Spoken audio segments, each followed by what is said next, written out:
चलिए तो आज हमारी क्लास है जिसमें हम लोग इम्पोर्टेंट तरीके से हम लोग पढ़ने वाले हैं इनपुट आउटपुट डिवाइसेस।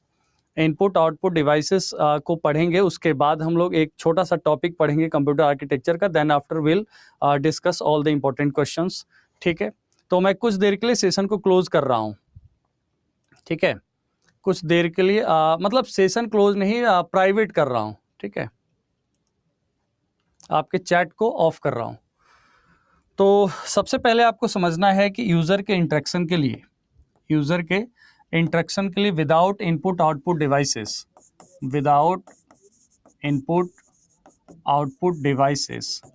एक यूज़र सिस्टम से इंटरेक्ट नहीं हो सकता है, क्योंकि इनपुट मतलब कोई भी इंस्ट्रक्शन पास करने के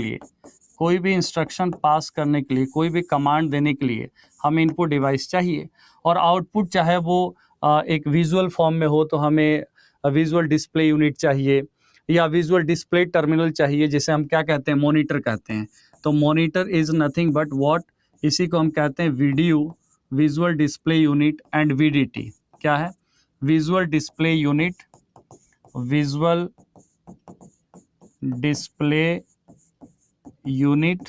एंड विजुअल डिस्प्ले टर्मिनल। ठीक है, इसी को हम कहेंगे। अगेन अगर हम बात करें तो प्रिंटर है हमारे पास। ठीक है, प्रिंटर है। एंड अगर हम इनपुट डिवाइसेस के लिए टाइप्स ऑफ इंस्ट्रक्शंस की बात करें, there are different type of instructions which we pass on to the system. और उसमें अगर हम बात करें तो प्राइमरी इनपुट डिवाइस क्या है? कीबोर्ड है। प्राइमरी इनपुट डिवाइस कीबोर्ड है, माउस है। ठीक है, एंड उसके बाद अगर हम बात करें तो हमारे पास जैसे स्कैनर्स है। ठीक है, स्कैनर है, जॉयस्टिक है। ठीक है, लाइट पेन है। ठीक है, तो प्राइमरी रूप से तो keyboard and mouse and other additional devices are there. तो ये तमाम चीज़ें यहाँ पर है मॉनिटर्स, प्रिंटर्स आउटपुट में। और इसमें प्लॉटर भी है। ठीक है, प्लॉटर भी है जो एक आउटपुट डिवाइस है। स्पीकर्स है, तो स्पीकर भी ये क्या है, आउटपुट डिवाइस है, एंड ऑल दैट।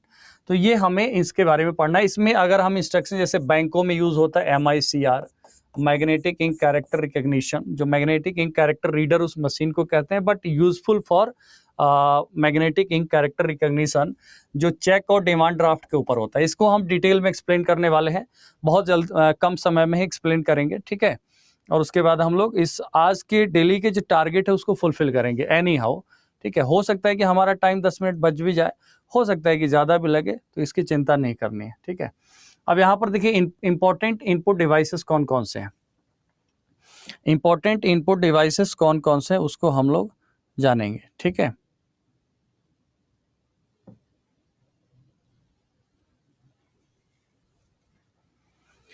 जैसे कीबोर्ड है, कीबोर्ड एंड माउस, जॉयस्टिक है, लाइट पेन है, ट्रैक बॉल है, स्कैनर है, ग्राफिक्स टैबलेट है, माइक्रोफोन है, MICR है, OCR है, बारकोड रीडर है, ऑप्टिकल मार्क रीडर है, OMR है।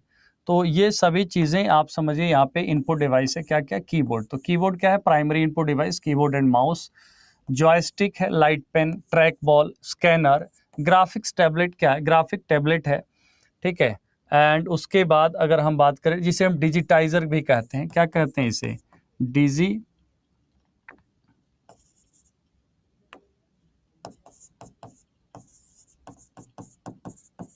डिजिटाइजर कहते हैं। एंड उसके बाद अगर हम बात करें तो माइक्रोफोन है। ठीक है, MICR है, ऑडियो कैप्चर करने के लिए जो माइक्रोफोन यूज़ होता है, MICR है।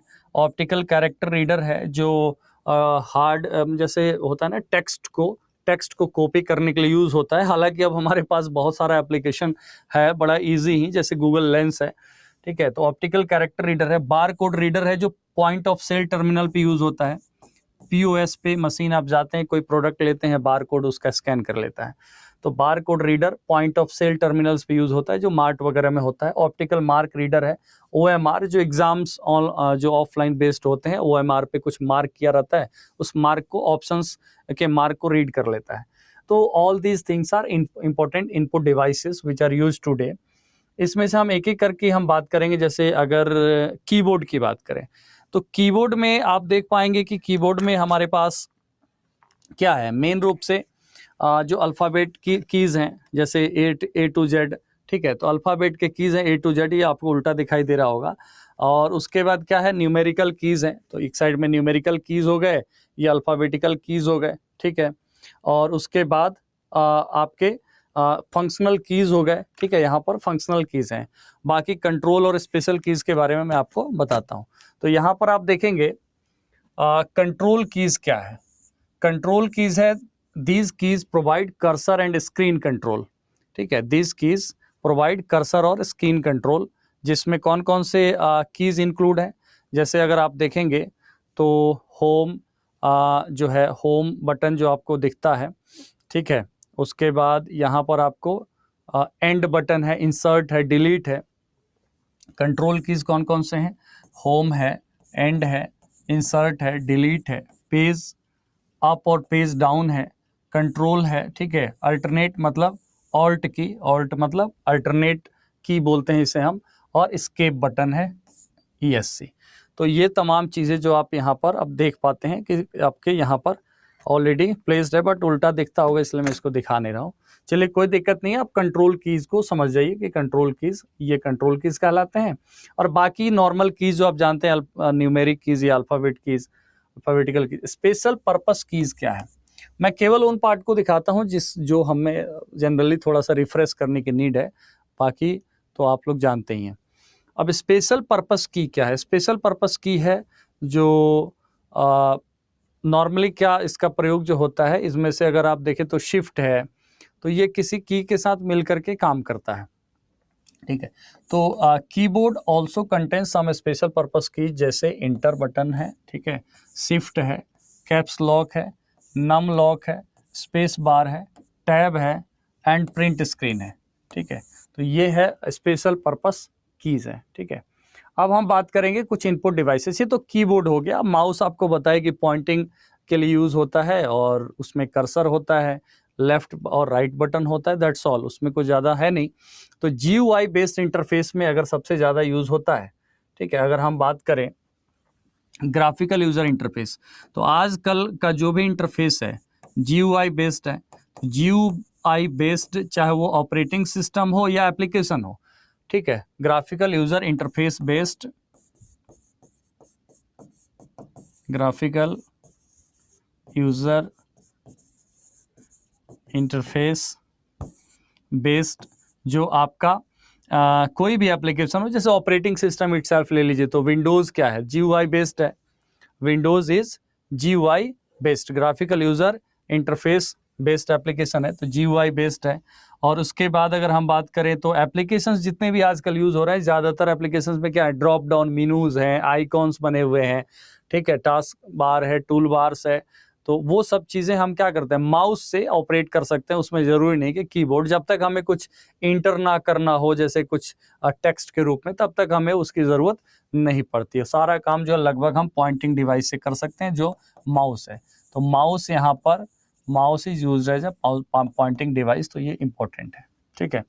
अब यहाँ पर हम बात करेंगे जॉयस्टिक, ठीक है।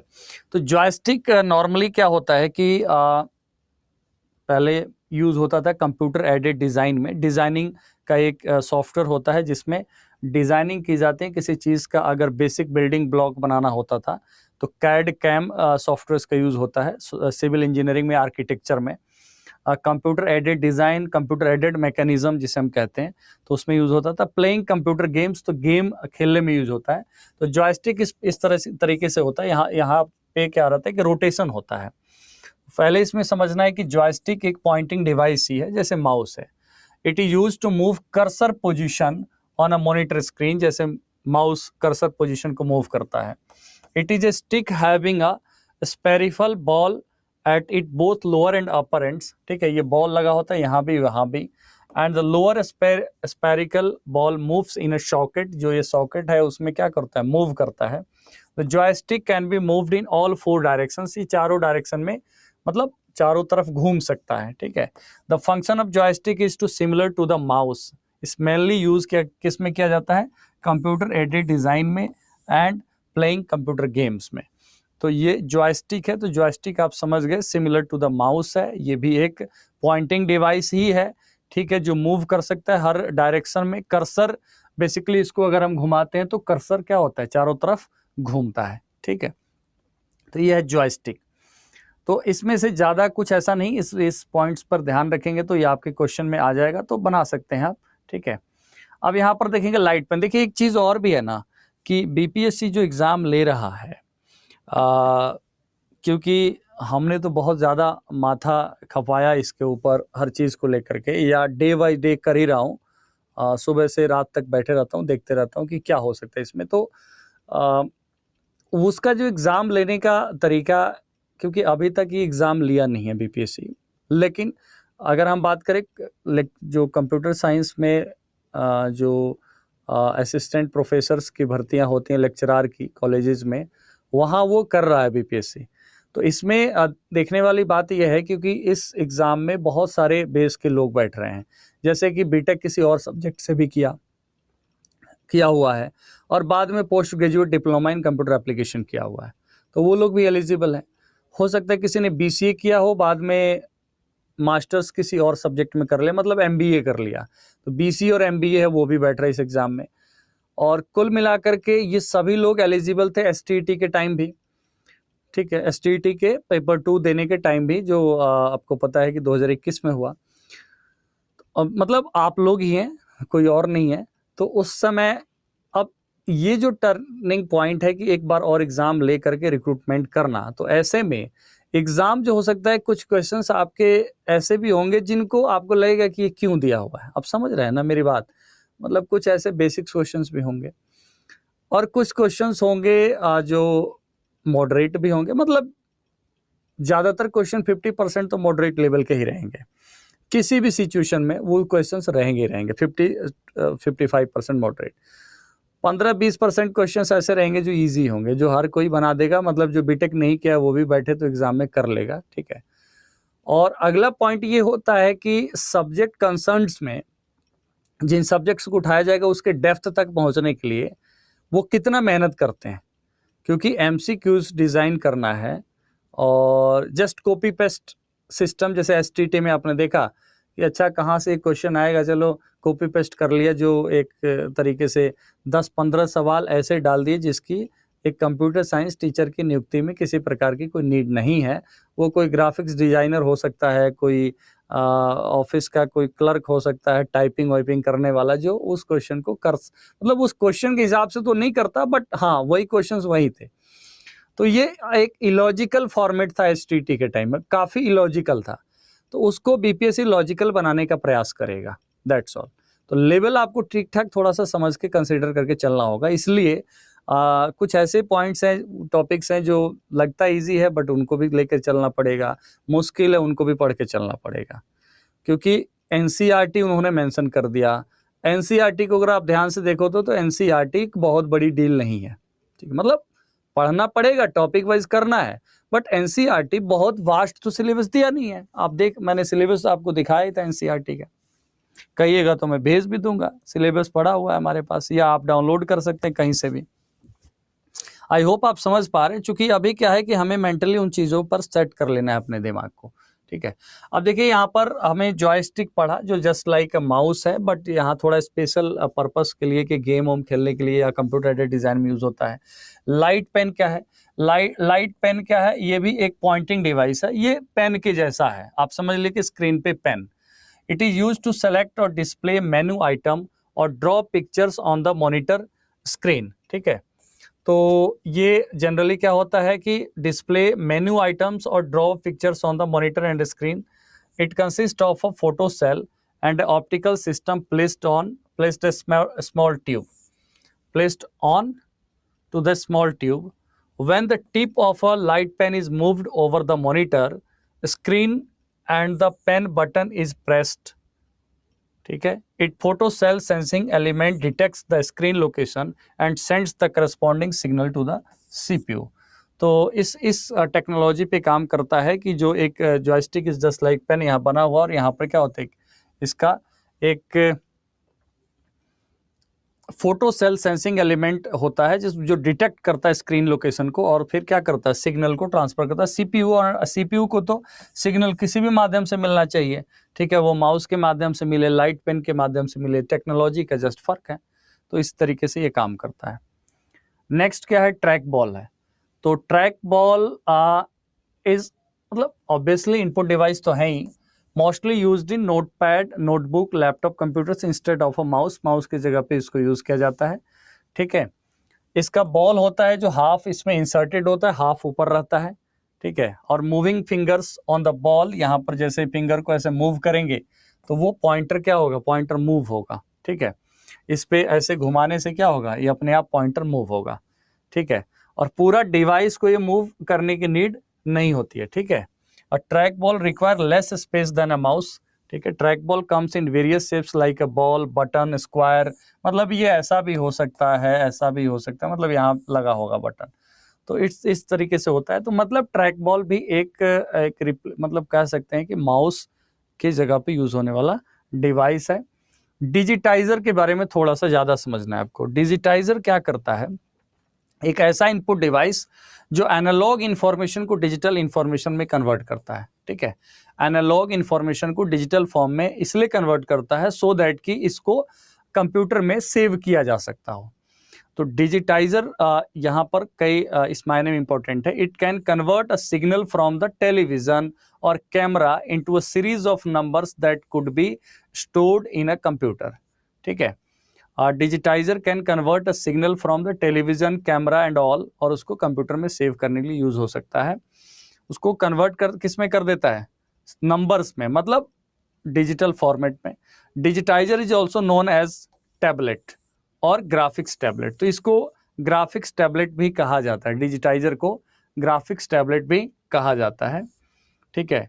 As it convert graphics and pictorial data into the binary inputs.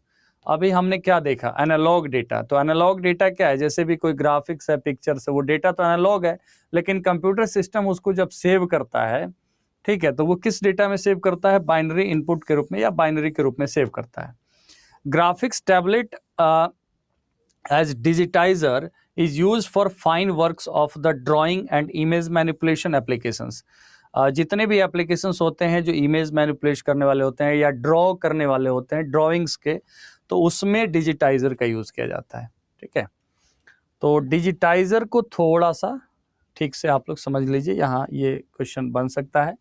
Microphone आप जानते ही हैं, जैसे एक इनपुट डिवाइस है जो साउंड को कैप्चर कर रहा है। जो अभी जो हमने डिवाइस यूज किया ये भी क्या है, एक माइक्रोफोन ही है जो इनपुट को, साउंड इनपुट को स्टोर कर रहा है डिजिटल फॉर्म में, ठीक है।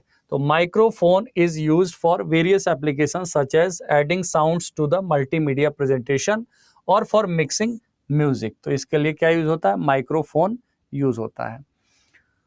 ये सब इनपुट डिवाइस है। अब यहाँ पर देखेंगे एक थोड़ा सा जो जनरली एग्जाम में ज्यादा पूछा जाता है वो है magnetic ink character recognition, MICR।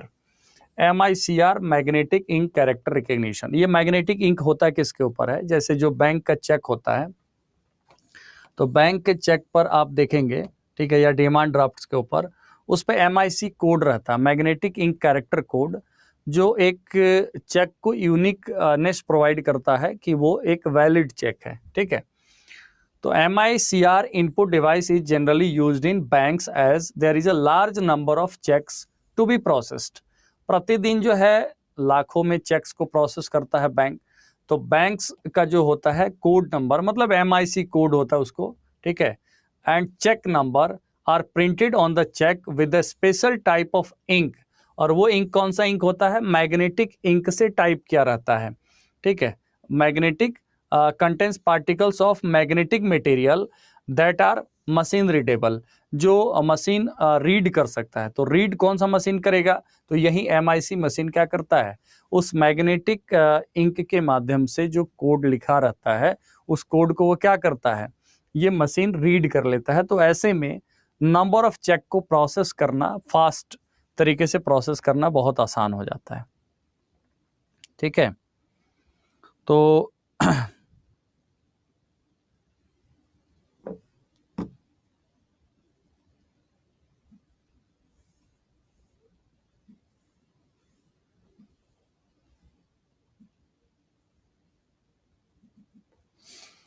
समझ गए? तो हम इससे आगे बढ़ेंगे। OCR, OCR क्या है? OCR भी एक इनपुट डिवाइस है, ऑप्टिकल कैरेक्टर रीडर जो है। Optical character reader printed text को रीड करने के लिए, मतलब एक बुक पर भी, जैसे एक बुक है तो प्रिंटेड टेक्स्ट ही तो है, तो प्रिंटेड टेक्स्ट रीड करने के लिए यूज होता है। ये क्या करता है? टेक्स्ट को स्कैन कर लेता है, ठीक है। कैरेक्टर बाय कैरेक्टर क्या करेगा? स्कैन करेगा और उसको मशीन रीडेबल कोड में कन्वर्ट कर देता है। तो OCR टेक्स्ट को क्या करेगा? रीड करेगा character bye character and converts them into the machine readable code and stores the text on the system memory, और उसको क्या करेगा? मेमोरी में सेव कर देगा। तो OCR क्या? Optical character reader. नेक्स्ट जो डिवाइस है आपके सामने, ये है ऑप्टिकल मार्क रीडर। जो एग्जाम देते हैं OMR सीट जो है, OMR सीट और जो आपके BPSC एग्जाम में यूज होगा, ठीक है, कि जल्दी जल्दी से पेपर के डेटा को कैप्चर करना। तो optical mark reader is a special type of optical scanner used to recognize a type of mark made by a pen or pencil, whatever. It is used where one out of a few alternatives is to be selected. ये आप जानते ही हैं OMR seat के बारे में। तो इसके लिए यूज होता है ऑप्टिकल मार्क रीडर। तो ये भी एक इनपुट डिवाइस है, ठीक है। अब इंपॉर्टेंट आउटपुट डिवाइसेस की चर्चा करते हैं। तो इनपुट डिवाइस आप मोस्टली समझ गए। उनमें से ज़्यादा थोड़ा बहुत अगर आपके लिए इंफॉर्मेटिव था तो डिजिटाइजर था। बाकी चीज़ों को समझते हैं, फुल फॉर्म्स वगैरह समझते हैं, तो इसमें कोई दिक्कत आपको नहीं होगा। यहाँ से कोई क्वेश्चन आएगा तो आप कर लेंगे, ठीक है। अब यहाँ पर देखेंगे इंपॉर्टेंट आउटपुट डिवाइस है। अब यहाँ पर कुछ चीज़ें जो है हमें न्यू होगा, वो सीखने को मिलेगा, आप समझ रहे हैं ना। बाकी कुछ चीज़ें हैं जो रिफ्रेश हो रहा है आपका। Important output devices used in computer. ये बेसिकली मेरा मन था कि इस टॉपिक को कराई ना, डायरेक्ट हम आगे बढ़े, बट किसी ने कमेंट कल आ गया था कई सारा क्लास में कि सर थोड़ा सा आउटपुट डिवाइस को, थोड़ा प्रिंटर को बता दीजिए, तो इसलिए मैंने सोचा कि नहीं, चलो करवा देता हूँ। मॉनिटर्स, ग्राफिक प्लॉटर, ठीक है, प्रिंटर प्लॉटर, मतलब प्लॉटर तो लिखा ही हुआ है, ठीक है, सेम ही चीज़ है। तो यहाँ पर यूज़ होता है क्या? ये एज अ आउटपुट डिवाइस। इसमें मॉनिटर जो है, मॉनिटर को ही कहा जाता है video display terminal. I think मैंने विजुअल लिख दिया था ना स्टार्टिंग में, चलिए कोई बात नहीं, उसको करेक्ट कर लीजिएगा। वीडियो डिस्प्ले टर्मिनल कहा जाता है मॉनिटर को, ठीक है, VDT। एंड मतलब वीडियो और visual is the same thing. And video display unit मतलब विजुअल डिस्प्ले यूनिट भी कहा जाता है। अब इस चीज़ को समझ लीजिए कि not only video display unit, इसको विजुअल भी कहा जाता है। क्या कहा जाता है? विजुअल डिस्प्ले यूनिट भी कहा जाता है, और इसको भी विजुअल डिस्प्ले टर्मिनल कहा जाता है। ओके, तो monitor is an electronic output device, जो क्या है? एक वीडियो डिस्प्ले टर्मिनल मतलब विजुअल डिस्प्ले टर्मिनल, या वीडियो डिस्प्ले यूनिट जिसे विजुअल डिस्प्ले यूनिट भी कहते हैं, ठीक है। बट इस पे जो इमेज फॉर्म होता है, जैसे सपोज ये मॉनिटर है, ठीक है। अब ये मॉनिटर है तो आपको पता है कि मॉनिटर भी क्या, ये भी डिवाइडेड होता है एक्स एक्सिस में और वाई एक्सिस में, ठीक है। तो यहाँ पर वैल्यू अगेन जो है X X dash Y Y dash. तो यहाँ जो वैल्यू होता है पिक्सल्स के रिजोल्यूशन, जो वैल्यूज होते हैं वो एस्पेक्ट रेशियो में होते हैं।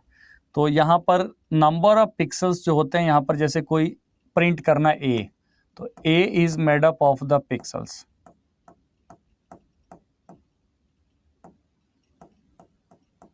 ठीक है। अब ए डिस्प्ले हो रहा है तो everything displayed on the monitor is the form of क्या? ग्राफिक्स है। मॉनिटर पे चाहे कुछ भी आ रहा है, इसका मतलब वो ग्राफिक्स ही है। आप यहाँ पे जैसे ये डिस्प्ले हुआ तो ये एक ग्राफिक्स के फॉर्म में डिस्प्ले हुआ, मॉनिटर पर अगर हुआ तो ये एक इमेज के फॉर्म में डिस्प्ले हो रहा है, और image is made up of the pixels. तो जैसे यहाँ पर ए है, अब जैसे वहां से आप देख रहे हो तो हो सकता है ए इतना क्लियर ना दिखाई दे, लेकिन जब इसमें नंबर ऑफ पिक्सल्स इंक्रीज कर जाएगा, सेम एस्पेक्ट रेशियो पे नंबर ऑफ पिक्सल्स इंक्रीज कर जाएगा, तो ये आपको क्लियर दिखना शुरू हुआ। तो जैसे जैसे ये पिक्सल्स बढ़ेंगे, नंबर ऑफ पिक्सल्स, तो वो क्या हो जाएगा? ये हाई रेजोल्यूशन में तब्दील होता शुरू हो जाएगा, हाई डेफिनेशन में। तो यहाँ पर समझना है कि sum of the pixels is at X axis and number of pixels at Y axis. तो इसी को कहा जाता है एस्पेक्ट रेशियो। क्या कहा जाता है? एस्पेक्ट रेशियो, ठीक है। Number of pixels at X axis and number of pixels at Y axis. अब यहाँ पर देखेंगे maximum number of pixels a monitor can display at x-axis and maximum number of pixels can be displayed on y-axis. इसी को क्या कहा जाता है? मॉनिटर का रिजोल्यूशन कहा जाता है. क्या कहा जाता है? रिजोल्यूशन कहा जाता है. रिजोल्यूशन क्या है?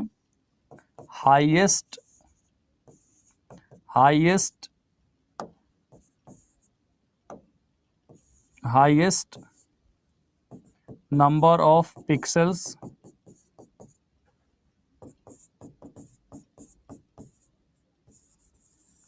displayed at x-axis and y-axis of a monitor या स्क्रीन. तो मॉनिटर पर जो हाईएस्ट नंबर ऑफ पिक्सल्स को डिस्प्ले किया जा सकता है एक्स एक्सिस और वाई एक्सिस में, उसी को क्या कहा जाएगा? उसी को रिजोल्यूशन कहा जाएगा.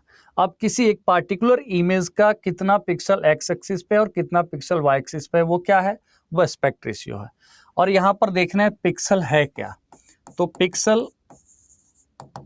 पिक्सल जो है, कोई भी इमेज जो है वो कैसे बना होता है?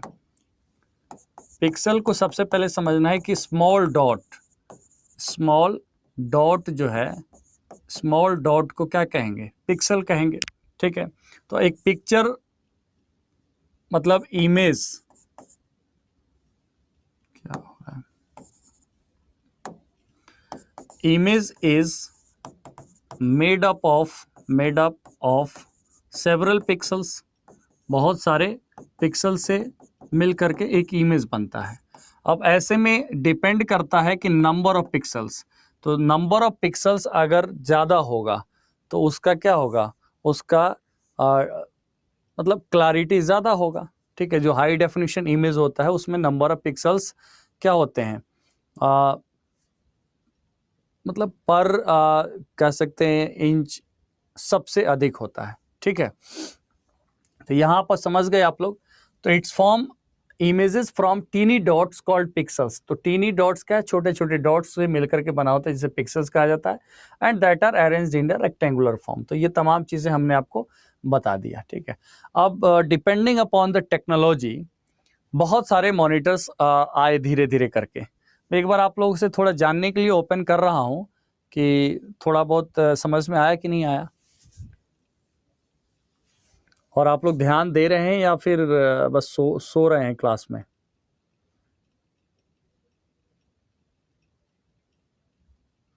बहुत अच्छे से आया समझ में.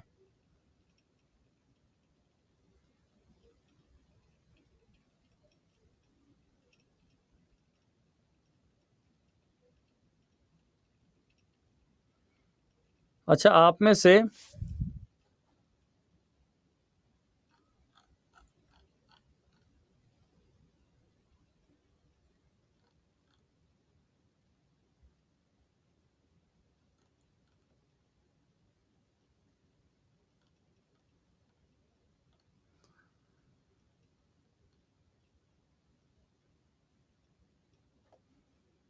ठीक है. तो चलिए, राकेश कह रहे हैं सिलेबस भेजिए. सिलेबस एनसीईआरटी टाइप करोगे ना, एनसीईआरटी कंप्यूटर साइंस, तो ऊपर ही आ जाएगा. आप लोगों को क्या बताना है, वो डाउनलोड कर लीजिएगा, एनसीईआरटी का ऑफिशियल वेबसाइट पे आ जाएगा. मैं कभी इसमें डालूंगा सिस्टम में तो अपलोड कर दूंगा, क्योंकि स्टूडियो में अलग अलग जाते ही रहता हूँ, आपको पता ही है. अभी 8 बजे दूसरे स्टूडियो में रहता हूँ. तो इन छोटी छोटी बातें हैं. मैंने कहा ही कि इट्स अ बेसिक, मतलब बेसिक कहें या मुश्किल कहें, एग्ज़ाम में आ जाता है. अगर नहीं आता तो वही चीज़ें मुश्किल हो जाती है. और कुछ हम ऐसा नहीं छोड़ना चाहते हैं जो, क्योंकि कई बार ऐसा होता है कि हम टफेस्ट पार्ट को कर लें और मॉडरेट पार्ट को छोड़ दें और मॉडरेट एग्ज़ाम में आ जाए. क्योंकि एग्ज़ाम का सेंस क्या कह रहा है आप लोगों को भी पता ही है. और इतना साल से हम देख रहे हैं, बहुत सारे एग्जाम्स होते हैं अलग अलग राज्यों में. जैसे अब डीएसएसबी का होता है तो उसका एक सिस्टम थोड़ा सा देखने में आता है, और फिर हरियाणा में आता है तो लेवल का फर्क पड़ जाता है. एग्जाम पीजीटी ही है, पीजीटी DSSB का देखिए और हरियाणा का देखिए, बहुत फर्क पड़ जाता है. राजस्थान का देखिए, फर्क पड़ जाता है. ओवरऑल क्या करना है हमें, जितना ज़्यादा मतलब अभी हम पढ़ लें ठीक से, और मतलब जितना ज़्यादा टॉपिक कवर कर लें, आप समझ रहे हैं ना, उतना ज़्यादा अच्छा है.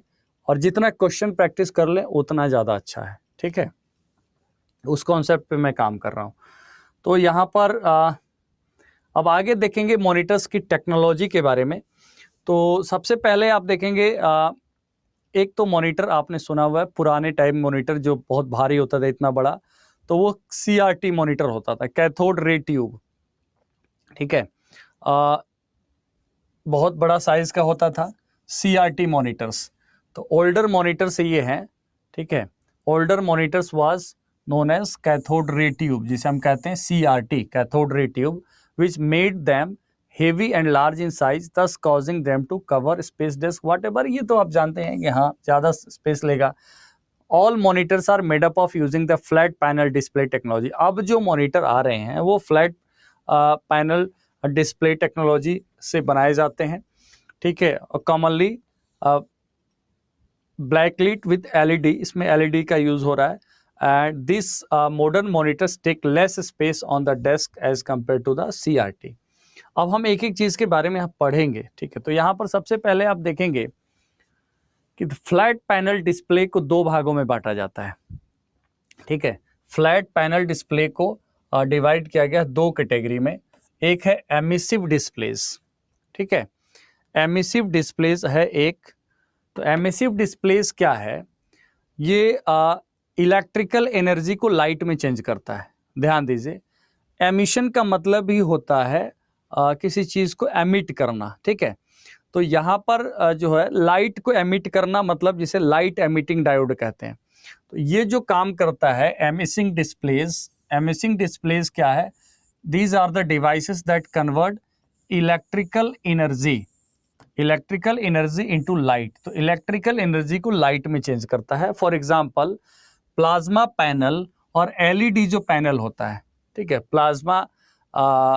प्लाज्मा टीवी भी लिखा रहता है, टीवी पे भी लिखा रहता है। ठीक है, तो यहाँ पर plasma panel and LED light emitting diode है, वो एमिसिव डिस्प्लेस है। ठीक है, यहाँ पर जो यूज हो रहा है वो एमिसिव डिस्प्लेस का टेक्नोलॉजी यूज हो रहा है। इसका एग्जांपल अगर आपसे कभी पूछा जाए कि एमिसिव डिस्प्लेस के, तो आप लोग आंसर कर सकते हैं कि एक लाइट एमिटिंग डायोड है नॉर्मली, बाकी प्लाज्मा पैनल है। नॉन एमिसिव डिस्प्ले क्या है? इसमें ऑप्टिकल इफेक्ट्स का यूज किया जाता है। नॉन एमिसिव डिस्प्ले में ऑप्टिकल इफेक्ट का यूज किया जाता है, जिसमें मैं मार्क करूं उसी पे ध्यान देना है, बाकी चीजें ध्यान नहीं देना है।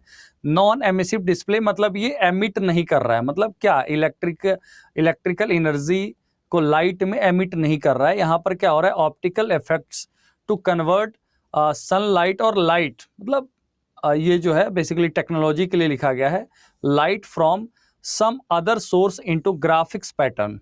ठीक है, जो भी लाइट्स या कहीं से भी आता है उसको क्या करता है, ये ग्राफिक्स पैटर्न में चेंज करता है। फॉर एग्जांपल LCD है, LCD stands for liquid crystal display. अब ये क्यों कहा जाता है लिक्विड क्रिस्टल डिस्प्ले, क्यों कहा जाता है लाइट एमिटिंग डायोड? इस पे थोड़ा सा और मैं प्रकाश डालना चाहता हूं, सो दैट कि यहां से क्वेश्चन बनते हैं नॉर्मली देखा जाए तो एग्जाम्स में।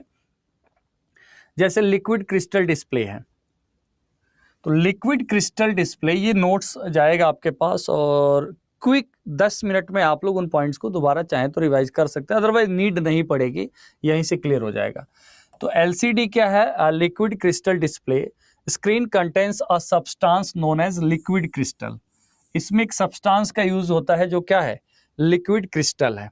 ठीक है, और इसके जो पार्टिकल्स होते हैं, लिक्विड क्रिस्टल सब्सटेंस के जो पार्टिकल्स होते हैं, मतलब छोटा छोटा जो हिस्सा हुआ, टुकड़ा हुआ, वो aligned in a way that the light located backside on the screens which allow to generate an image।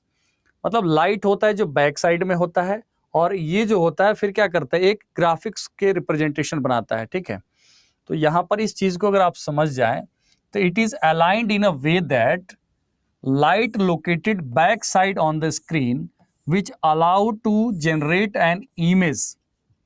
ठीक है, ये जो पार्टिकल्स होते हैं, बैक साइड लाइट होता है जो एक इमेज को जनरेट करने में हेल्प करता है। तो कुल मिलाकर के इसमें क्या है, लिक्विड क्रिस्टल जो है वो पार्टिकल्स में होता है, और लाइट उस पे देने पे क्या होता है, वो एक डिस्प्ले कर देता है इमेज। ठीक है, तो इसमें लिक्विड क्रिस्टल, ठीक है, अब यहाँ ऑलरेडी लिखा हुआ भी है, हमने यहाँ पे मैं उन्हीं पॉइंट्स को इंक्लूड कर रहा हूं जो नेसेसरी है। Liquid crystal display offer a clear picture as compare to the CRT display and emits less radiation. CRT के कंपेयर में लिक्विड क्रिस्टल डिस्प्ले LCD क्या होता है, क्लियर पिक्चर देता है और ये जो है रेडिएशन भी कम है, इसका CRT के मुकाबले रेडिएशन भी कम है। तो ये बहुत नेसेसरी पॉइंट्स है, इसको ध्यान रखिएगा। और फिर जैसे ही आपको ये याद रहेगा LCD लिक्विड क्रिस्टल डिस्प्ले, आपके ध्यान में आ ही जाएगा लिक्विड क्रिस्टल। तो लिक्विड क्रिस्टल्स के पार्टिकल्स यूज होते हैं जो एक क्लियर इमेज का फॉर्मेशन करने में हेल्प करते हैं। ये टेक्नोलॉजी है, ठीक है। और इसको हम क्या कहेंगे, ये किस कैटेगरी में आएगा, ये आएगा नॉन एमिसिव डिस्प्लेज में आएगा, ठीक है। लिक्विड क्रिस्टल डिस्प्ले किस में आएगा, नॉन एमिसिव डिस्प्लेज में आएगा। नेक्स्ट क्या है, गैस प्लाज्मा डिस्प्ले, ठीक है। जो प्लाज्मा डिस्प्ले है, ठीक है, तो प्लाज्मा डिस्प्ले में बेसिकली क्या होता है ना कि दो, ऐसे समझिए, यहां पर बाद में देखिएगा, दो प्लेट्स होते हैं, ठीक है, दो प्लेट्स होते हैं जो चारों तरफ से पैक होते हैं और इसमें यूज होता है गैस, ठीक है। इसमें क्या हो जाता है, दो प्लेट्स होते हैं, ग्लास के प्लेट्स होते हैं और उसमें क्या होता है, गैस यूज होता है।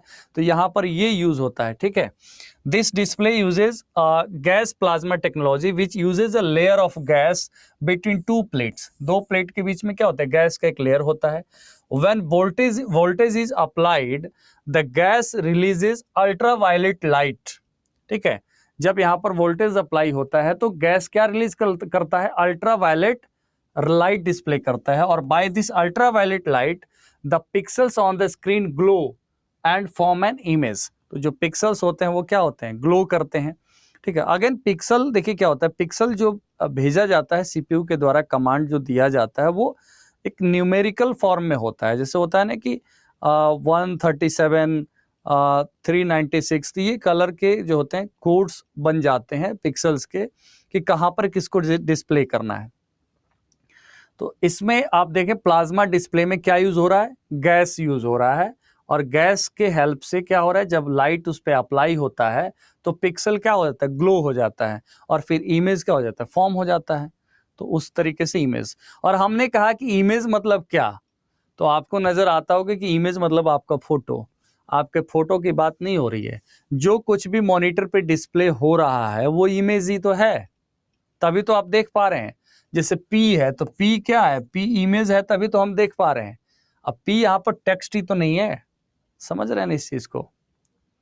अब इतना तो समझ में आ ही रहा होगा इतना पढ़ने के बाद, बताइए। नेक्स्ट देखिए यहाँ पे TFT मॉनिटर्स हैं, ठीक है। ये भी एक type of LCD flat panel display है which stands for thin film transistor, ठीक है। TFT मॉनिटर में क्या होता है, all pixels are control with the help of 1 to 4 transistors, मतलब ट्रांजिस्टर्स के हेल्प से पिक्सल्स को कंट्रोल किया जाता है।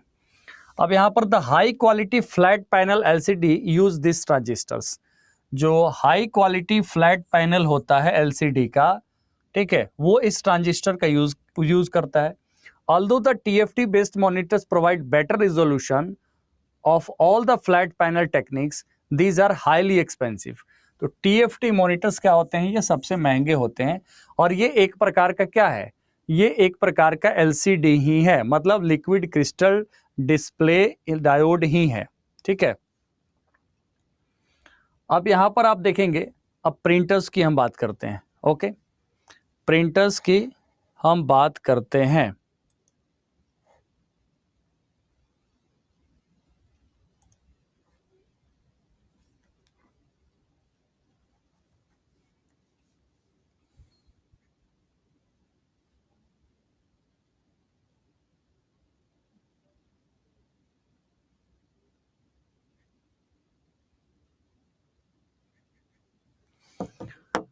अब देखेंगे दो चीज है, प्रिंटर का जो मेन क्लासिफिकेशन होता है ना, जैसे कि आप सुनते हैं कि डॉट मैट्रिक्स प्रिंटर है, लेजर प्रिंटर है, तो ये मेन क्लासिफिकेशन नहीं है। मेन क्लासिफिकेशन दो ही है, impact and non impact. Impact का मतलब कि जो फिजिकली पेपर को टच करता है, ऐसा कोई भी प्रिंटर जो पेपर को टच करता है, जैसे वो टाइपराइटर्स वगैरह देखते थे आप, वो कट कट कट कट ऐसा होता है ना, कोर्ट में सिविल कोर्ट में जाते होंगे तो वहाँ पे टाइपिंग करते रहेगा, तो वो पेपर पे हिट करता है। तो जिसका पेपर के साथ क्या हो रहा है, पेपर के साथ डायरेक्ट कांटेक्ट हो रहा है, तो ऐसे प्रिंटर्स जो टेक्नोलॉजी यूज कर रहे हैं वहाँ पे पेपर पे डायरेक्ट क्या हो रहा है, हिट किया जा रहा है, ये इम्पैक्ट प्रिंटर है। नॉन इम्पैक्ट प्रिंटर में वो पेपर से फिजिकली कांटेक्ट तो कर नहीं रहा है, ठीक है, तो वो नॉन इम्पैक्ट प्रिंटर है। तो इम्पैक्ट प्रिंटर में होता है कैरेक्टर प्रिंटर और लाइन प्रिंटर्स, जो अब क्या है, यूजफुल नहीं है। Character printer and line printer होता था, ठीक है। अब कैरेक्टर प्रिंटर में क्या है, जैसे डॉट मैट्रिक्स प्रिंटर है, डेजी व्हील प्रिंटर है। कैरेक्टर प्रिंटर्स में डॉट मैट्रिक्स प्रिंटर और डेजी व्हील प्रिंटर इसका एग्जांपल है। लाइन प्रिंटर में एक होता है ड्रम प्रिंटर्स वगैरह वो होते थे। तो हमें मेनली जो फोकस करना है एग्जाम पॉइंट ऑफ व्यू से, इन पे फोकस करना है, क्योंकि जो लेटेस्ट हैं और उनसे यहाँ पर क्वेश्चन बन जाते हैं। हालांकि इसको थोड़ा बहुत हम लोग देख लेते हैं। डॉट मैट्रिक्स प्रिंटर क्या है? Dot matrix printer are popular because of their ease of printing and economical price. Each character printed is in the form of pattern or dots and heads consist of a matrix of pins. मतलब इसका जो head होता है उसमें बहुत सारा pin होता है, ठीक है, जिसका साइज यहाँ पर दिया हुआ है कि 5x7, 7x9, 9x7 और 9x9, which comes in the form of character, which is why it is called dot matrix printer. ठीक है, तो यहाँ पर क्या होता है, पिंस यूज होता है, मैट्रिक्स ऑफ पिंस, मतलब बहुत सारे मैट्रिक्स होता है। क्या है मैट्रिक्स, क्यों कहा जाता है इसे, आप समझ रहे हैं ना। डिस्क्रीट मैथमेटिक्स का मैट्रिक्स याद करिए, मतलब एक होता है ना कि 5:7, 7x9, 9x7 का यहाँ पर क्या हो रहा है, यूज हो रहा है पिंस, इसलिए यहाँ पर मैट्रिक्स कहा जाता है। अब यहाँ पर आप देखेंगे daisy wheel printer. Daisy wheel printer में head is lying on the wheel, मतलब एक व्हील होता है और उस पे इसके हेड होता है, और pins corresponding to the characters are like petals of daisy wheel, ठीक है, ये ऐसे होता है और उस पे क्या होता है, पिंस होते हैं, इसलिए इसे डेजी व्हील प्रिंटर कहा जाता है। These printers are generally used for word processing in offices that require a few letters to send here and there is a very nice quality। मतलब डेजी व्हील प्रिंटर का आप समझ गए system. अब यहाँ पर हम बात करेंगे सीधा नॉन इम्पैक्ट प्रिंटर, जिसको हम थोड़ा सा डिटेल में जानेंगे, ठीक है। नॉन इम्पैक्ट प्रिंटर में एक तो लेजर प्रिंटर और इंकजेट प्रिंटर है, जो वाइडली यूज्ड है आज के दिन में, ठीक है। तो लेजर प्रिंटर और इंकजेट प्रिंटर में आप देखेंगे, लेजर प्रिंटर जो एक तो नंबर ऑफ कॉपीज आपको ज़्यादा करने हैं, बल्क में आपको प्रिंटिंग की यूजेस हैं, तो लेजर प्रिंटर का यूज होता है, मतलब जनरली कॉमर्शियल पर्पस से इस प्रिंटर का यूज हो रहा है। These are non impact page printers, ठीक है, मतलब पेपर पे डायरेक्ट ये क्या करता है, इम्पैक्ट नहीं करता है, मतलब हीट नहीं करता है। दे यूज लेजर लाइट्स, इसमें क्या यूज हो रहा है, लेजर लाइट्स यूज हो रहा है to produce the dots needed to form the character to be printed on the page. Page पे जो प्रिंट करना है उसके पिक्सल्स, मतलब उसके डॉट्स को प्रिंट करने के लिए यहाँ पर क्या यूज होता है, लेजर लाइट का यूज किया जाता है, ठीक है। एडवांटेज इसका यह है कि बहुत ज्यादा स्पीड होता है, आपने देखा ही होगा, पेज पर मिनट जो होता है इसका स्पीड ज्यादा होता है, वेरी हाई क्वालिटी आउटपुट होता है, गुड ग्राफिक्स क्वालिटी होता है, and supports many fonts and different character size, मतलब ये जो है वाइडली यूज्ड है लेजर प्रिंटर। अब आप देखेंगे इंकजेट प्रिंटर क्या होता है। Inkjet printers are non impact character printer based on relatively new technology, ये नई तकनीक पर आधारित है, ठीक है, और जब नई तकनीक पर आधारित है तो they print characters by spraying small drops of ink, ठीक है, ये इंक को क्या करता है, स्प्रे करता है, ठीक है, इंक को क्या करता है, यहाँ पर स्प्रे करता है, small drop of ink into a paper, वो पेपर पे क्या करता है, इंक को स्प्रे करता है ऐसे। इंकजेट, इसलिए इसे इंकजेट कहा गया। Inkjet printers produce high quality output with presentable features, high quality printing, more reliable. इसमें क्या होता है, कॉस्ट पर पेज जो होता है ना थोड़ा हाई होता है, और जनरली क्या होता है कि कलर प्रिंटिंग्स वगैरह के लिए मल्टीपर्पस भी है ये वैसे तो, बट कलर प्रिंटिंग्स में ये ज़्यादा यूज़ किया जाता है, जैसे पिक्चर्स वगैरह, इमेज, मतलब कोई फोटो प्रिंट करना हो, हाई ग्राफिक्स के कुछ प्रिंट्स, मल्टी कलर प्रिंट्स निकालने के लिए इसका यूज़ किया जाता है, जो इंकजेट प्रिंटर। तो इंकजेट इसलिए कहा जाता है कि यहाँ पर इंक जो है, एक तो इंक का यूज़ किया जाता है, लिक्विड इंक यूज़ होता है, और लेज़र में क्या, वहाँ पे पाउडर इंक जो है पाउडर के फॉर्म में यूज़ किया जाता है, ठीक है। और यहाँ पर इंक का है एक जो है पूरा तरीके से यूज़ होता है आपको लिक्विड के फॉर्म में, जो एक स्प्रे करता है, मतलब स्प्रे करके यहाँ पर क्या करता है, कैरेक्टर को प्रिंट करता है। तो यहाँ पर लेज़र प्रिंटर से ये स्लो होता है, इसको ये जो प्रिंटिंग करता है लेज़र प्रिंटर, तो बस फटाफट निकालते रहता है। आपने देखा फोटोकॉपी के शॉप्स वगैरह पर यूज़ होता है। तो ये हो गया इंकजेट प्रिंटर। तो आई थिंक आपको समझ में आ गया ये सब प्रिंटर्स, प्रिंटर के टाइप समझ में आ गया। प्लॉटर क्या है? प्लॉटर एक आउटपुट डिवाइस है जो प्रिंटर नहीं है, ये प्रिंटर के जैसा ही है, similar to a printer that uses a pen, pencil, marker और other writing tool to make a design, ठीक है। Plotter are generally used to generate the map of building and shopping malls, ठीक है। एक प्लॉटर जो है इसका प्रयोग किस लिए किया जाता है, जैसे किसी चीज़ का आप कह सकते हैं कि बेसिक बिल्डिंग ब्लॉक हो या उसका पूरा मैप हो, उसको प्रिंट करने के लिए यूज होता है, ठीक है। तो plotter is a computer printing device of printing vector graphics. Plotters were widely used in applications such as the computer aided design and computer aided mechanism। लेकिन अभी जो है इसको रिप्लेस कर दिया है, क्योंकि प्रिंटर्स ही इतने हाई क्वालिटी के आ गए जो प्लॉटर्स को अलग से इसकी रिक्वायरमेंट नहीं बनती है। जैसे प्लॉटर जैसे प्रिंटिंग, ये जो नॉर्मल इंकजेट और ये प्रिंटर्स भी प्रिंट करने लगे, इसलिए क्या हो गया, धीरे धीरे अब इसका यूज नहीं होता है, ठीक है। बट हमें एग्जाम पॉइंट ऑफ व्यू से तो समझना है कि प्लॉटर का बेसिक पर्पस क्या है, ठीक है। किसी मैप को, शॉपिंग मॉल, मतलब किसी आर्किटेक्चरल मॉडल जो होता है, किसी डिज़ाइन, किसी आर्किटेक्चरल किसी डिज़ाइन को प्रिंट करने के लिए, जो क्लियरली विजिबल हो सारी चीज़ें, उसके लिए प्लॉटर का यूज़ किया जाता है। और जनरली डिज़ाइनिंग के जो सॉफ्टवेयर वो क्या है, कंप्यूटर एडेड डिज़ाइन है, कैड। तो उसमें प्लॉटर का यूज़ किया जाता है, जो इमेज में आपको दिखाया गया है। अब एक टॉपिक हमें पढ़ना है अपने सीए का, कंप्यूटर आर्किटेक्चर का, वो है इंस्ट्रक्शन साइकिल। हालांकि हमने इसके बारे में थोड़ा बहुत डिस्कस किया है, बट थोड़ा सा इसको रिफ्रेश करना मेरा मन किया कि नहीं, इसको थोड़ा सा ठीक ढंग से कर लिया जाए, उसके बाद क्वेश्चंस करेंगे। तो आप लोग मुझे बताइए कि इससे पहले जो हमने इनपुट आउटपुट डिवाइस पढ़ा, समझ में आया कि नहीं आया? बता दीजिए एक एक करके, प्राइवेटली बता दीजिए आप लोग, क्योंकि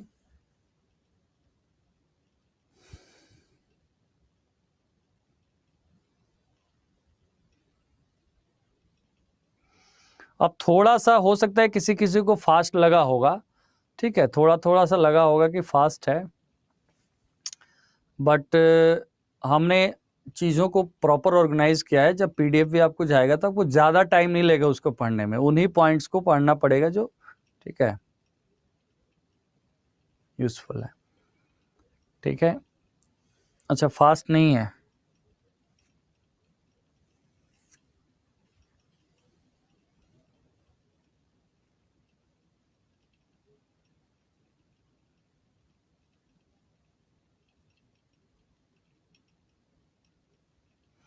प्लॉटर इज इनपुट और output device. Plotter output device है, कोई चीज़ प्रोड्यूस कर रहा है तो वो इनपुट कैसे हो सकता है?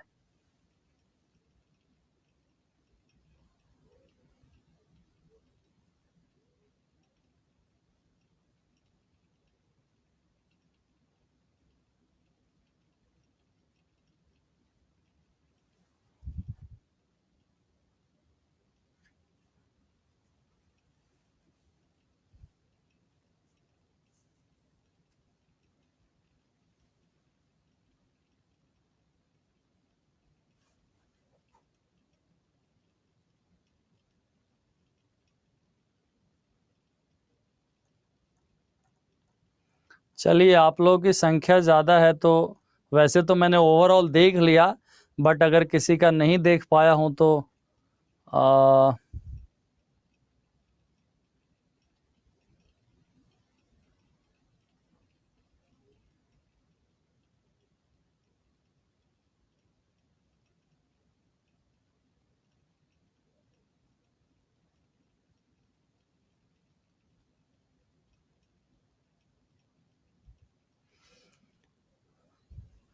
आप लोगों में से कई लोगों ने मैसेज किया है, एक लोग नहीं, कि सर हम पर्सनली बात करना चाहते हैं एंड ऑल। तो आप लोगों को पता ही होगा कि हमारी जो पूरे दिन की लाइफ की जो साइकिल अगर आप देखेंगे तो बड़ा मुश्किल हो जाता है, मतलब।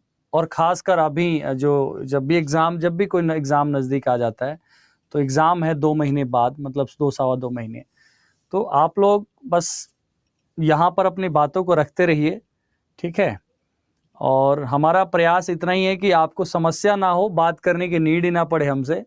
हाँ, वैसे मोस्ट वेलकम एनी टाइम, अगर कहीं हम मिल जाएँ, बातचीत तो चलती रहेगी। प्लेटफ़ॉर्म्स हैं बहुत सारे, जहाँ मिल जाए वहीं से बातचीत चलेगी, कोई दिक्कत नहीं है, ठीक है? बट बहुत सारे आते हैं हमारे पास अलग-अलग प्लेटफ़ॉर्म्स पे, बट मैं कई बार देख भी लिया तो फिर समय नहीं रहता कि मैं एक-एक को रिप्लाई कर पाऊँ, ठीक है? ये थोड़ा-सा हमारी कमज़ोरी है, ये आपकी दिक्कत नहीं है, ठीक है? अब मोबाइल क्या है, हमारा सिस्टम ही ऐसा है कि अलग ही रखा रहता है हमेशा।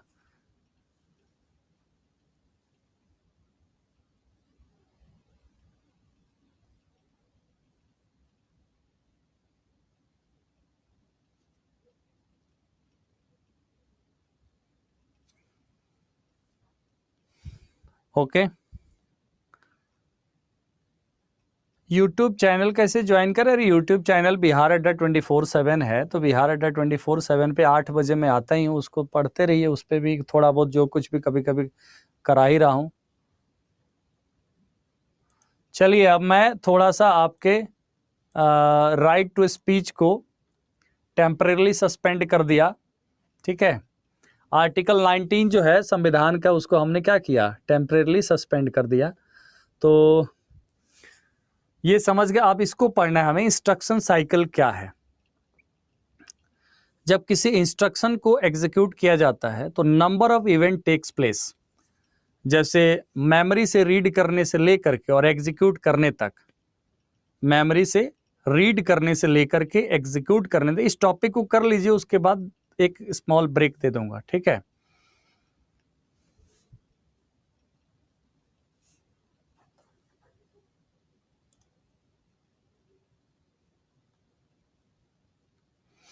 बुक्स के बारे में आप लोग पूछ रहे हैं, तो मेरा सजेशन है कि बुक्स में अभी जीके जीएस वाले पोर्शन पे ध्यान दीजिए, क्योंकि कंप्यूटर का जो है ना, सारे टॉपिक्स इंक्लूड हो जाएंगे यहाँ पे, तो अलग से पैसे खपाने की अभी नीड नहीं है फिलहाल के लिए। ऐसा कुछ अगर होता है तो मैं बताऊंगा, ठीक है? टॉपिक्स को पढ़िए, रिवाइज करिए और क्वेश्चंस प्रैक्टिस करिए, और बाकी उसके अलावा जीके वगैरह का भी थोड़ा अलग से पढ़ते रहिए। तो जीके का एनसीईआरटी हमने कर ही दिया था बुक लॉन्च, जिसमें एनसीईआरटी का कंपाइलेशन है, बस ये है कि वो हिंदी में है। तो अगर आप हिंदी में कंफर्टेबल हैं तो जीके जीएस उससे पढ़ लीजिए, मैंने बता ही था उसका सारा प्रक्रिया। यहाँ देखिए, और बाकी यहाँ क्लासेस शुरू हो जाएंगी आपकी। आज 17 तारीख है ना, 18 कल संडे, मंडे, ट्यूसडे से, मंगलवार से आपकी टोटल क्लासेस ऐड ऑन हो जाएंगी इसी में।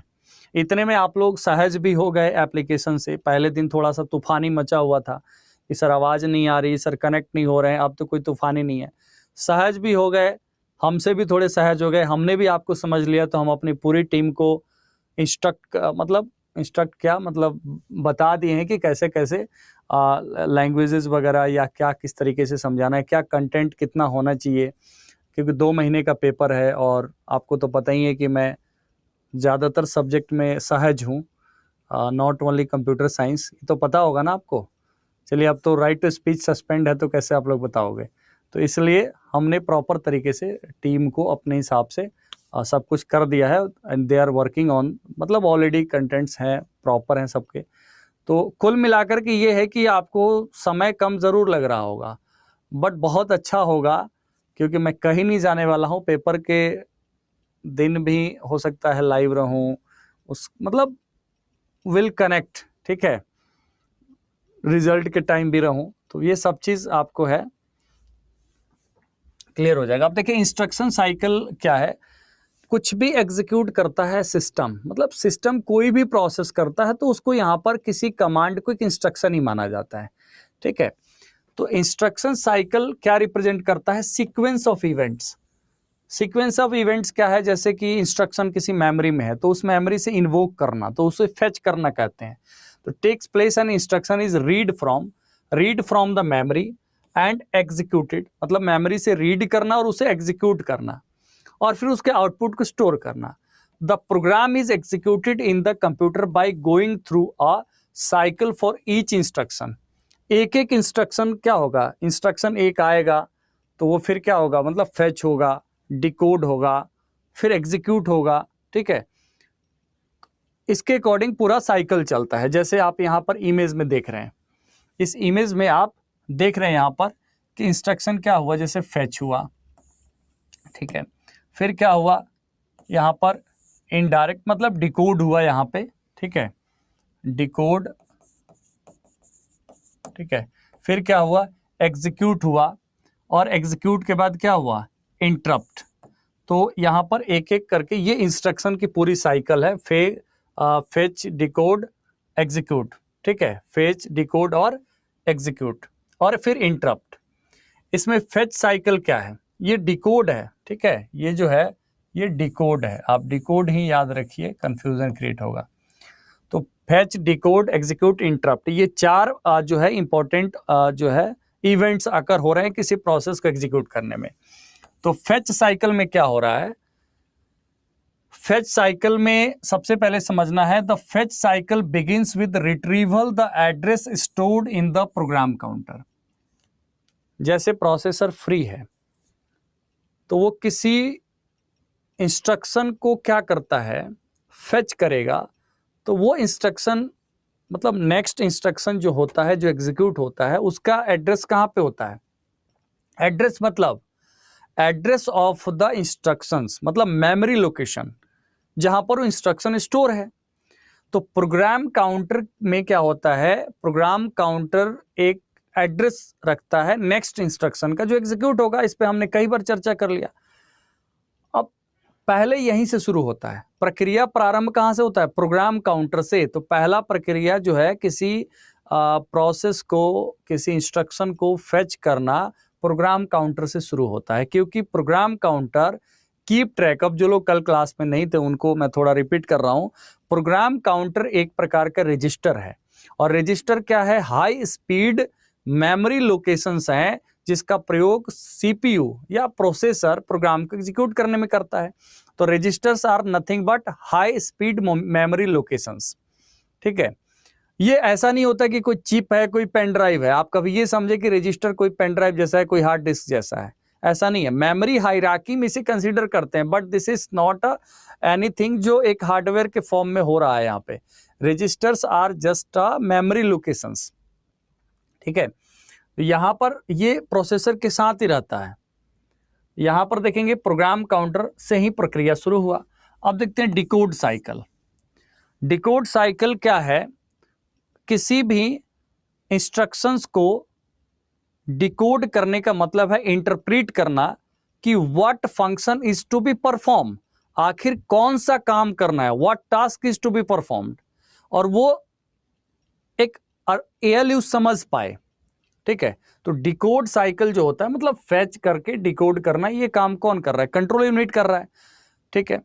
Decode instruction that was fetched is decoded, the operands are retrieved from the address if the needed to be. और ऑपरेंड को यहां पर जरूरत पड़ने पे क्या होता है, जैसे एक होता है ऑप कोड और दूसरा ऑपरेंड, ठीक है। तो ऑप कोड क्या हो गया, what operation is to be performed, operand मतलब व्हाट डेटा,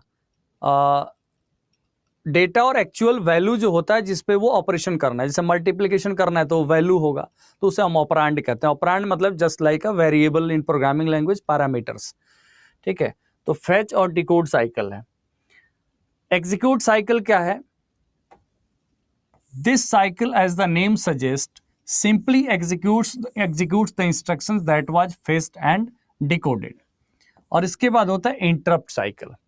इंटरप्ट साइकिल जैसे हमने कंट्रोल यूनिट में फेच पढ़ लिया था, जो कंट्रोल यूनिट और एएलयू है, फेच डिकोड एग्जीक्यूट, बट इसे नहीं पढ़ा था। इंटरप्ट साइकिल क्या है, interrupt cycle can occur any time during the program execution. Program execution के दौरान कभी भी इंटरप्ट साइकिल अकर हो सकता है। क्यों अकर होगा? Whenever it is caused, a series of events takes place so that the instruction fetch execute cycle can again resume after the operating system calls the routine to handle the interrupt। ठीक है, तो interrupt करना मतलब कि अचानक से forcibly किसी process को रोक देना। ठीक है, मतलब वो तब होगा जब मान लीजिए कोई इंस्ट्रक्शन आया और उससे हाई प्रायोरिटी का इंस्ट्रक्शन अगर आ गया, तो वहां पर हाई प्रायोरिटी इंस्ट्रक्शंस को एग्जीक्यूट करने के लिए इसे इंटरप्ट कर दिया जाएगा। ठीक है, या एनीथिंग अकर्ड, ठीक है, तो उस केस में उसको रोकना। तो इंटरप्ट जैसे ही होगा तो अगेन उसे रिज्यूम करना। ठीक है, अगर कभी भी इंटरप्ट अकर हो रहा है तो फिर से इसको क्या करना, फिर से शुरू करना, मतलब फिर से फेच करना, फिर डिकोड करना, फिर एग्जीक्यूट करना। तो इसलिए यहां पर इंटरप्ट साइकिल का यूज किया जाता है। ठीक है, जो प्रोग्राम एग्जीक्यूशन के दौरान कभी भी हो सकता है।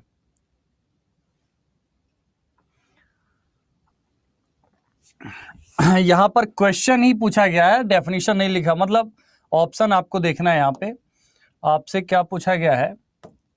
आपसे पूछा गया है कि what is computer architecture, set of categories and methods that specify the functioning, organization and implementation of computer system. Option B है set of principles and methods that specify the functioning, organization and implementation of computer system. Option C has set of functions and methods that specify the functioning, organization and implementation of computer system, and none of the above mentioned.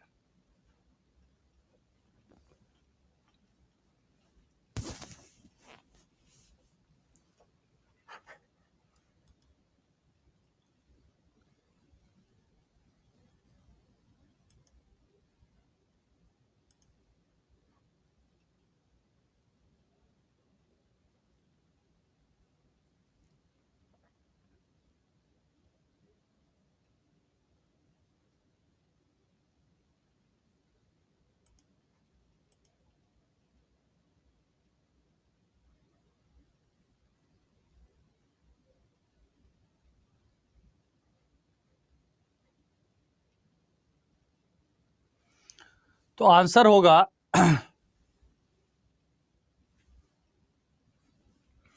Answer होगा set of principles and method that specify the functioning, organization and implementation of computer system is known as computer architecture. Option B is right. Next question क्या है? Which of the following is a type of computer architecture? Which of the following is a type of computer architecture? Micro architecture, Harvard architecture, von Neumann architecture, all of the above.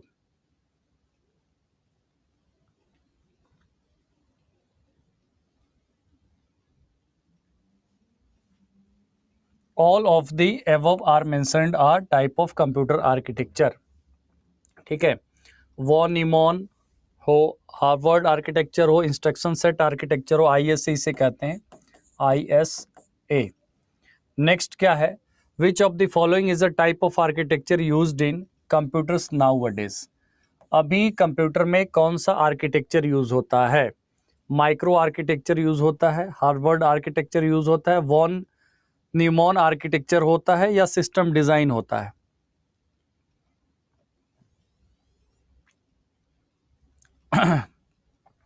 अभी जो वर्तमान में present में architecture use होता है, ठीक है, architecture use होता है वो है von Neumann architecture. Von Neumann architecture use होता है, तो ऑप्शन सी, क्योंकि ये आर्किटेक्चर है किसके बेस पे है? स्टोर्ड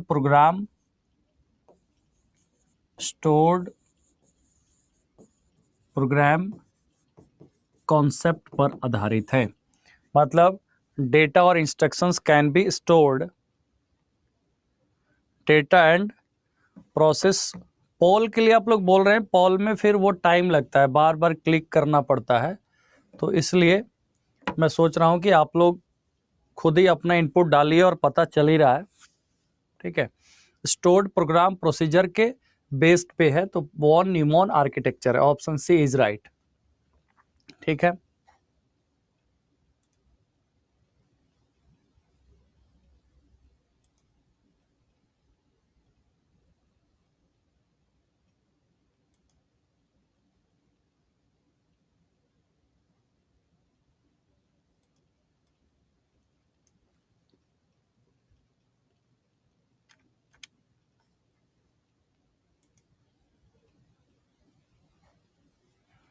नेक्स्ट क्वेश्चन है question number 4, which of the architecture is power efficient?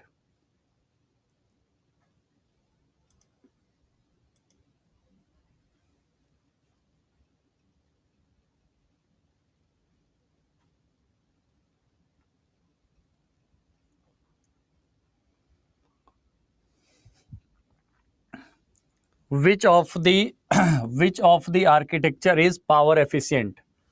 RISC, ISA, LANA, CISC. Power efficient, power efficient जो है वो है RISC, reduced instruction set computer.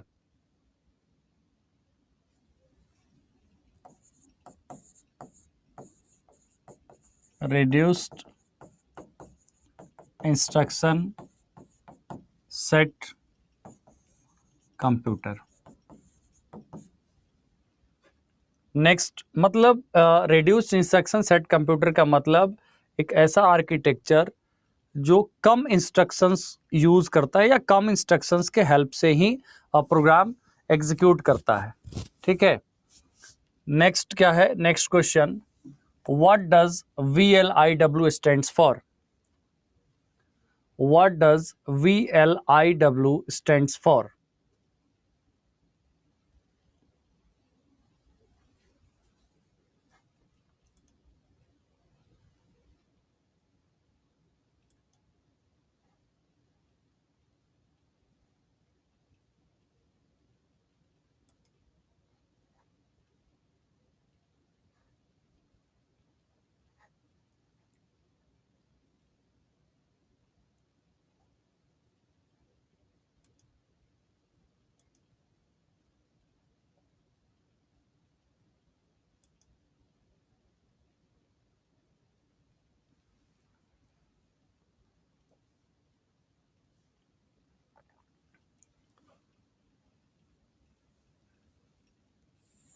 Very large instruction word. VLIW का मतलब होता है very large instruction word. Option B is right. ठीक है, वेरी लार्ज इंस्ट्रक्शन वर्ड।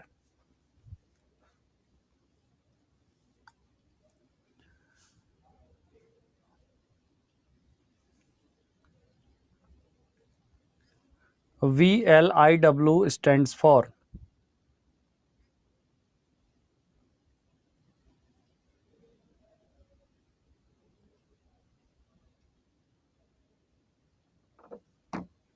ठीक है। नेक्स्ट क्वेश्चन क्या है, it is architecture design to perform multiple operations in parallel. एक साथ मल्टीपल ऑपरेशंस को परफॉर्म करने के लिए इसको डिजाइन किया गया है। नेक्स्ट क्वेश्चन क्या है, in CISC architecture most of the complex instructions are stored in CISC architecture most of the instructions stored in transistors. Complex instruction set computer में सिस्क क्या है, कॉम्प्लेक्स इंस्ट्रक्शन सेट कंप्यूटर में instructions को store किया जाता है किस में, ट्रांजिस्टर्स में। नेक्स्ट क्वेश्चन क्या है, इसी को लिखा गया है, in CISC architecture more emphasis is given on the instruction set and the instructions take over a cycle to complete. Next question क्या है, both the CISC and RISC architecture have been developed to reduce the, both the CISC and CISC and RISC architecture have been developed to reduce the time delay, semantic gap, cost, all of the above mentioned.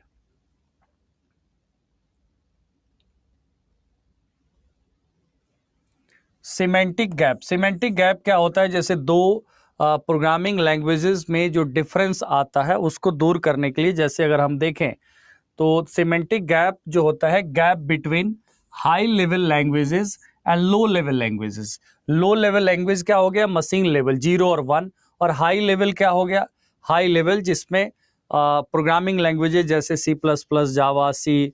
तो semantic gap होता है high level और low level के बीच में जो gap होता है उसको सिमेंटिक गैप कहा जाता है। समझ में आ गया आपको सिमेंटिक गैप? ठीक है। नेक्स्ट क्वेश्चन क्या है, what is the full form of IS? देखिए रॉन्ग हुआ कोई दिक्कत नहीं है, बट रॉन्ग यही होगा ना, ये तो हम लोग सीख ही रहे हैं। नेक्स्ट क्वेश्चन क्या है, what is the full form of ISA? ISA एक कंप्यूटर आर्किटेक्चर है जो IBM के द्वारा दिया गया था, इंटरनेशनल बिजनेस मशीन। तो इस आर्किटेक्चर को हम क्या कहते हैं, मतलब IBM के द्वारा एक आर्किटेक्चर दिया गया, कंप्यूटर सिस्टम आर्किटेक्चर, तो इसको हम क्या कहते हैं? ISA, industry standard architecture, international standard architecture, international American standard, none of the above. ये है इंडस्ट्री स्टैंडर्ड आर्किटेक्चर। ISO नहीं पूछा गया है कि इंटरनेशनल स्टैंडर्ड ऑर्गेनाइजेशन बोल रहे हैं आप, ISO नहीं है ये है इंडस्ट्री स्टैंडर्ड आर्किटेक्चर ISA, जो IBM के द्वारा इस आर्किटेक्चर को दिया गया था। देखिए यहाँ पर ISA क्या है, ISA है industry standard architecture, is a standard bus computer interconnection architecture that was associated with the IBM 80 motherboard. ठीक है, IBM 80 मदरबोर्ड से एसोसिएटेड है। ठीक है, तो इसको याद रखिए। ओके, एंड नेक्स्ट क्वेश्चन क्या है, the fill in the blanks format is usually used to store data. कौन सा डेटा फॉर्मेट कंप्यूटर सिस्टम में डेटा को स्टोर करने के लिए यूज किया जाता है, बताइए? बाइनरी कोडेड डेसिमल, किसका यूज किया जाता है? Binary coded decimal, BCD, binary coded decimal which uses 0 and 1। Next question क्या है, a source program is usually in assembly level language, machine level language, high level language, natural language।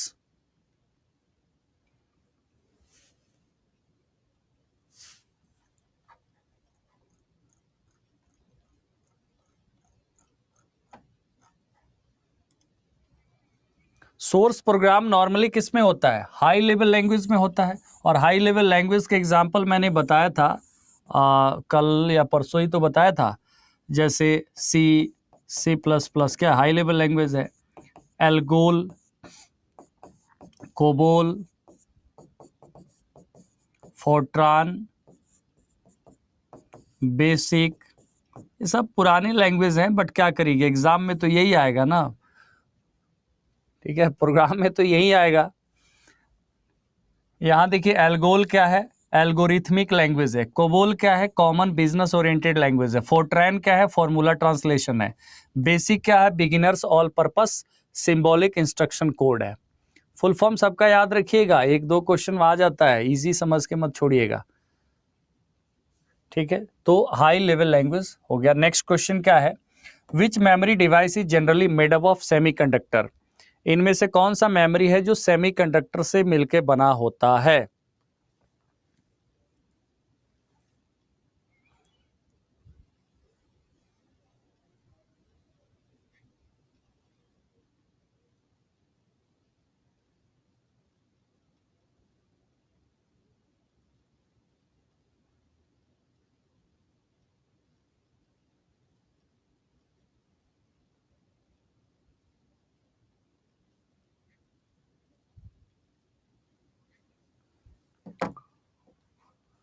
RAM है answer इसका। क्या है, random access memory, memory device जो semiconductor से मिलकर बना है, that is RAM, random access memory.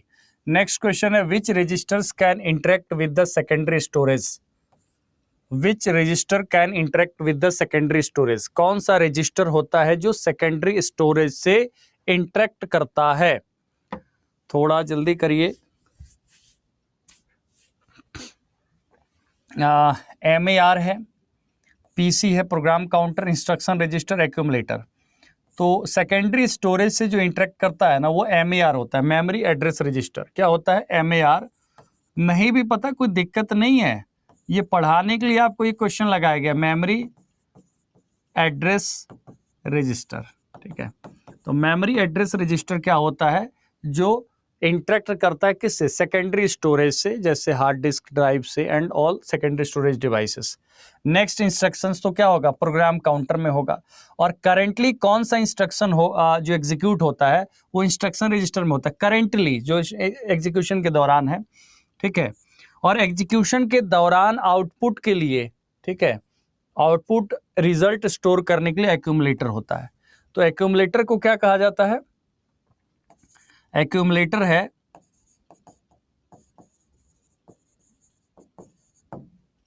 Accumulator को प्रोसेसर्स रजिस्टर कहा जाता है, प्रोसेसर्स रजिस्टर कहा जाता है। ठीक है, इंस्ट्रक्शन रजिस्टर को CIR पे लिखा जाता है। CIR मतलब current instruction register, current instruction register भी लिखा जाता है। ठीक है, और ये प्रोग्राम काउंटर है जो बार बार आता है, रिपीट होता है, प्रोग्राम काउंटर। ठीक है, तो जब इंस्ट्रक्शन साइकिल शुरू होता है तो वो पहले बार क्या होता है? प्रोसेसर प्रोग्राम काउंटर ही देखता है कि कौन सा प्रोसेस एग्जीक्यूट करना है, फिर उस एग्जीक्यूशन के दौरान जो है वो इसका यूज़ करता है, इंस्ट्रक्शन रजिस्टर का। ठीक है, आउटपुट स्टोर करने के लिए एक्यूमुलेटर का यूज़ करता है। ओके, नेक्स्ट क्वेश्चन क्या है? During the execution of a program which gets initialize first.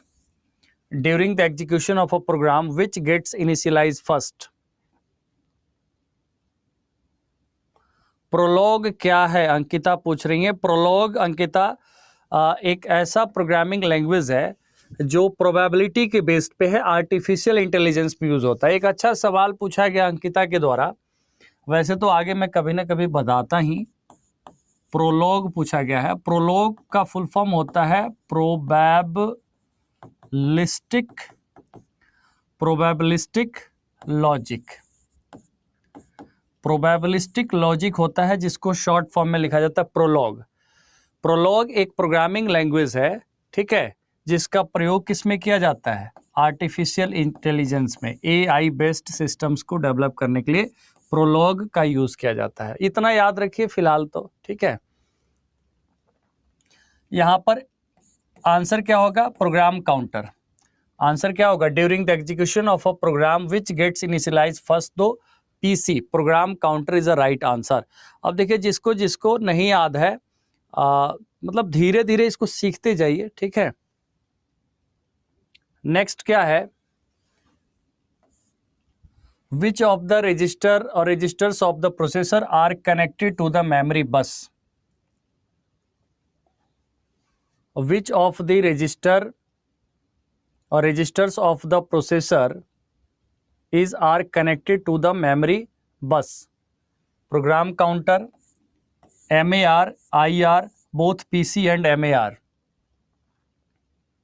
तो आई थिंक ये वाला क्वेश्चन आप कर पाएंगे, क्योंकि थोड़ी देर पहले ही इस पे बात हुई थी। तो ये जो होता है वो क्या होता है? ये होता है मेमोरी एड्रेस रजिस्टर। कनेक्ट, जो मेमोरी बस से कनेक्ट होता है, मतलब जब मेमोरी बस से कनेक्ट होता है इसका मतलब क्या? डेटा को वहां से फेच कर सकता है, तो ये मेमोरी एड्रेस रजिस्टर होता है, MAR। Next question, MAR connected to the memory address memory bus in order to access the memory. अब मेमोरी को तभी एक्सेस करेगा ना जो अगर मेमोरी बस से कनेक्ट होगा, ठीक है, मेमोरी बस से कनेक्ट होगा तभी मेमोरी को एक्सेस कर पाएगा। नेक्स्ट क्वेश्चन क्या है? ISP stands for.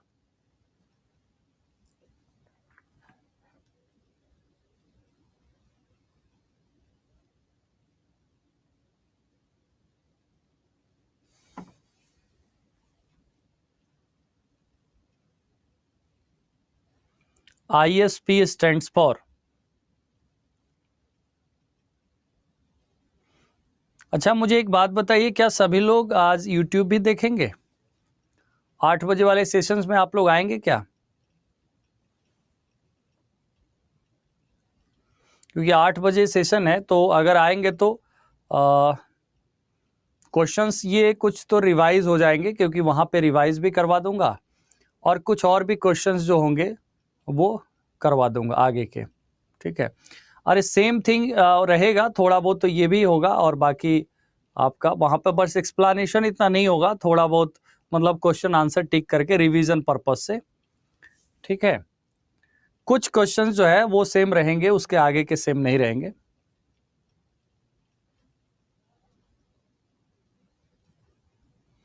Himanshu but ज्यादा यहाँ ध्यान दीजिए, ध्यान यही है हिमांशु, बस 2-4 दिन की बात है वहां।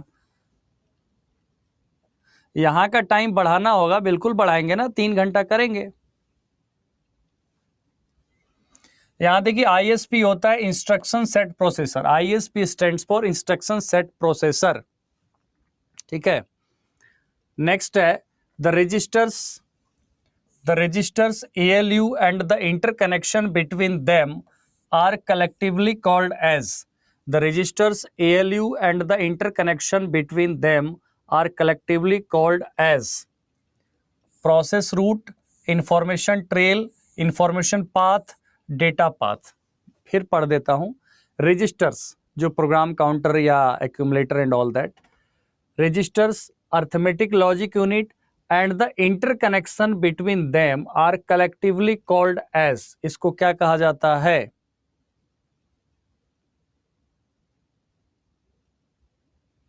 इसको कलेक्टिवली कहा जाता है डेटा पाथ। क्या कहा जाता है? डेटा पाथ कहा जाता है कलेक्टिवली, ठीक है। तो